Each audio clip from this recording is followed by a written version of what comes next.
Kulang-kulang 3,000 na ibon, wala sa 2,000 ang nakauwi mga kalapatid. Sabi nila nasa 25% halos. So maraming nawala mga kalapatid. Tayo, buti na lang 1 out of 1. So ayan, kita nyo naman yung ulo niya mga kalapatid. Talagang likot na likot. So, kumbaga, gigil na gigil talaga siya. Kompleto pababagwis niya. Nako, ano yun? Parang palugon na boss ah. So ito yung ibon natin. Ayan, kita nyo malapit na maglugon to. So kailangan na niya isadsad para sa next lap. Siya si Idol Madla, nakakahanga, may mga hawak, gandang linyada. Ika'y inspirasyon kung bakit hanggang ngayon ako'y palaging kumakarera. For today's video mga kalapatids, ito pahinga na ng ibon natin ngayong araw ng Martes na si 04. Tapos na siya kumain, kaya nandito siya sa kabilang cage. Ngayon, tatanggalin na tong kanyang pakanan na yan. Kunin natin, kamustahin natin ang ating 5 points bird na si 04. Ito yung pinagkanan niya, ayan o. Halos moching-mochi naman o. Konti lang ang natira, bibigyan na lang natin to sa mga tropa pits niya. Ayun yung mga kasama niya, mga barako. Lagay mo nga dito, boss ko. So, ito si 04 mga kalapatids. Matapos yung sinait na mapait. Ayan, kasi nga, halos na ubos. Biruin mo, 2,400 na ibon. 2,700, mga gano'n. Basta 2,000. Kulang-kulang 3,000 na ibon. Wala sa 2,000 ang nakauwi, mga kalapatids. Sabi nila, nasa 25% halos. So, maraming nawala, mga kalapatids. Tayo, buti na lang, 1 out of 1. So, ayan, kita nyo naman yung ulo niya, mga kalapatids. Talagang likot na likot. So, kumbaga, gigil na gigil talaga siya. Kompleto pababagwis niya. Nako, ano yun? Parang palugon na boss ah. So, ito yung ibon natin. Ayan, kita nyo malapit na maglugon to. So, kailangan na niyang isadsad para sa next lap. Ayan, baba mo na nga siya boy. Para ma-relax na siya. Ayan yung ibon natin. Ayan oh, yung mga nalalaglag na ring balahibo. Malapit na maglugon to. Last lap na lang boy.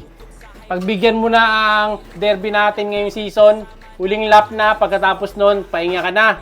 Hindi na natin lalaban to dahil marami na siya pinatunayan. Survivor na siya ng sinait na masakit. Ayan, no? Napakagaling na ibon. Sana ay magtuloy-tuloy. Sa last lap na lang. Ang loading nito Friday. Possible sa Angeles na natin siya isakay, no? No, galingan mo, boy! Tapos, ayun nga, may makikiabang daw sa atin. So, ito, maghihintay tayo ng matagal-tagal nito para sa Sunday. Good luck sa mga kasama naman natin na magsasakay din. Good luck sa ating lahat. Sana makauwi ang mga warriors natin. Makauwi lang siya sa Sunday. Masaya na tayo, hindi niya kailangan pakabilis, no? Ang gusto lang natin, clock siya, kahit yung 701 lang. Basta makapag-clock yung ibon natin. Siyempre, yung isa rin, yung tinuturuan natin, mini-mentor ko na si Nicolo. Ayan, nakauwi din yung ibon niya nakaraan, clock din. So, sana mag-clock pa siya sa Sunday. Ayan, yung mga nagchat-chat naman sa akin na tatanong ng program. Ayan, chat lang kayo, may sinesend ako na parang guide. So, kayo na bahala mag-adjust. Meron tayo ng mga guide yung ano yung binibigay.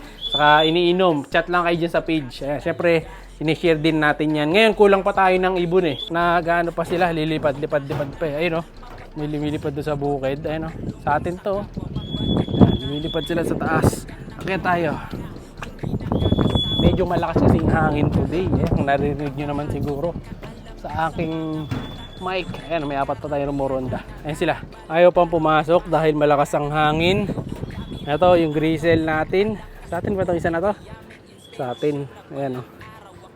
Lawitan dila mga kalapatids. Ayan, bukang-buka bagwis oh. Malakas kasing hangin eh, kaya ayaw pumasok. Naglilikot tuloy. Kitang-kita nyo naman sa ating flag yung lakas ng hangin. Ayan o. Sira na yung flag natin, halos parang basahan na. Ngayon, punta naman tayo dun sa baba. Dahil yung ending bird natin na dalawa, ikukunin na nung rider. Tara. Ito yung dalawang papadala naman natin mga kalapatids. Yung isa sa Cavite, tapos yung isa naman sa Tondo, Manila na dali ni Boss Ian David. Shoutout tayo sa shoutout kay Boss Jack Manaligod. Ayan, doon ka kakakali, bata pa yung si Jack Manaligod. Ayan, idol, ito, congrats, nadali mo yung napakagandang ibon. Ito yung napunta sa kanya. Ito yung nasa taas. Ang nakuha niya, ito yung nadali ni Jack Manaligod, mga kalapatids ng Cavite. Yan, unang sali niya, 120 free shipping. Nakadali siya ng Red Bar, Imbrek, Cross, SBR.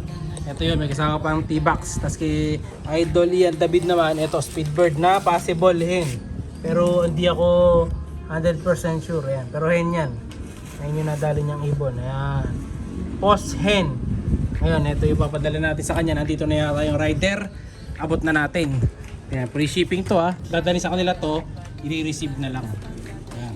Congrats! Ito lang mga kalapatids na dali ni Boss Jack, Manaligod ng Cavite. Ito napakagandang T-Box, may kasama pa yung kalapate. Ayan, ito naman kay Boss Ian David ng Tondo, Manila. So papadala natin sa kanila, 120 lang. Free shipping pa sa mga sumali, PM lang. Napadala na natin yung ending bird natin dalawa, kaya papunta na dyan. Siguro mga 3 hours, nandun na sa Cavite si Kuya Rider, sukoy nating Rider. Ito nga pala, naglagay tayo dito ng herbal sa taas. Ayan, naglagay tayo ng oregano. Ayan, so dito kasi naaarawan niya, kaya nilagay ko sa taas. Ayan, tinanim ko lang to dito, isang sanga. O ayan o, ganda na o, mga kalapatids, may patubo na dito sa bandang ilalim. Pakakapalin natin to, bibigay natin sa mga kalapate natin. Maganda rito yan o, naaarawan kasi o, ayan o. So talagang lalaki yan. Dito nga sa baba, kita nyo. Dito nga, ayan, kita nyo sa likod o, yung mga oregano ko, ang tataba, lalo na tong isa na to. Ayan o, kasi nadadaanan sila ng tubig. Ayan, laki ng dahon o. Laki ng palad yung dahon, mga kalapatids. So maganda to, pang patuka sa mga warriors natin. Ang dami pa, ayan o. Kapal na, may mga bagong tanim pa ako dito sa gilid. Ayan o. Ibibigay kasi natin to sa mga kalapate natin, saka lalagyan natin sa kulungan para hindi sila masyadong lamukin. Yan yung ganito, pwede nang putulin. Ito kasi mahaba yan, di ba? Pwede nang putulin yan sa dulo, o kaya kahit dito lang o. Tapos tutusok nyo lang sa lupa, ayan, katulad nito, ayan o. Ito pinutol ko lang, ayan o. Ayan, tinusok ko lang, pati dun sa kabila, tinusok ko lang. Ngayon, tumubo na, makapal na, ayan o. May bago pa akong tinanim, ito pa. Ayan, may isa dito.